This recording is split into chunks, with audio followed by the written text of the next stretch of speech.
বন্ধু নমস্কার বাঙালি, কেমন আছো তোমরা? সব আশা করি সবাই আছো ভালো। কিছু মাস আগে না একটা হাস্যকর আমাদের প্রতিবেশী দেশ বাংলাদেশ, বালের দেশ, তালের দেশ, যারা কথা বলেছিল সেটা হলো বলেছিল যে 4 দিনের মধ্যে আমরা কলকাতা হোল করে নেব। ভারত তো দূরের কথা, আমেরিকা আমাদের সাথে টিকবে না ইনশাআল্লাহ। বলেছিল যে কলকাতা দখল করে নেবে, মাত্র কলকাতা মারা দখল করবে, তাও আবার এক সপ্তাহ। আর এইগুলো হাস্যকর কথা শোনার পর না ও কাসোদা মুরদ বুঝি কথা বল। 6 ঘন্টার ভিতর ভারত দখল করতে পারি। ভারতে 40 কোটি মুসলমান।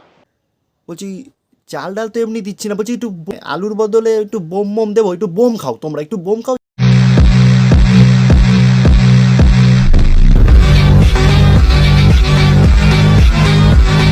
তোমরা একটু বোম খাও, যাতে তোমাদের মাথায় একটু বুদ্ধি আসে।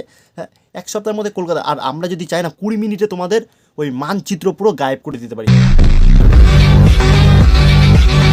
আর একটা কথা বলে দিই, পরের জন্মে যারা ছেলে মেয়ে জন্মাবে না, পরের জন্মে তারা জানতে পারবে না যে ওখানে একটা দেশ ছিল, একটা বাংলাদেশ ছিল বা একটা কিছু ছিল। তারা ভাববে ও ওটা জঙ্গল, উফ সুন্দর একটা জঙ্গল, ভাই সাফারি করতে যেতে হবে, ওখানে বাঘ ভাল্লুক থাকবে, ওখানে মানুষের জায়গায় এখন বাঘ ভাল্লুক বসবাস করবে।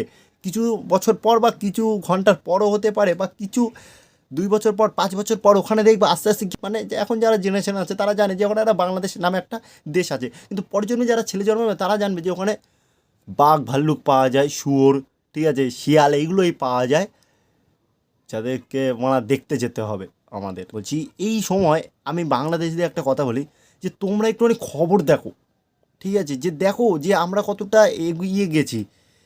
পাকিস্তানের সাথে আমরা লড়তে লড়তে না তোমাদের হাল পুরো শুকিয়ে গেছে।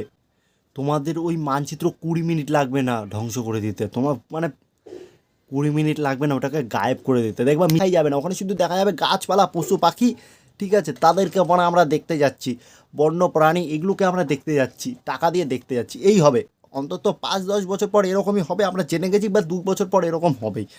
কারণ বাংলাদেশ এমনিতেও আমরা সেই বালের দেশ, তালের দেশ, ঠিক আছে, তার মধ্যে আবার ওরা আমাদের হুমকি দিয়ে বসেছে যে 1 সপ্তাহের মধ্যে কলকাতা দখল করে নেবে। ভাই এটা দেখার পর আমার মনে হচ্ছে না যে বাংলাদেশকে একটু চকলেট খাওয়ানো উচিত, বা একটু আলুর বদলে একটু বোম খাওয়া উচিত। কারণ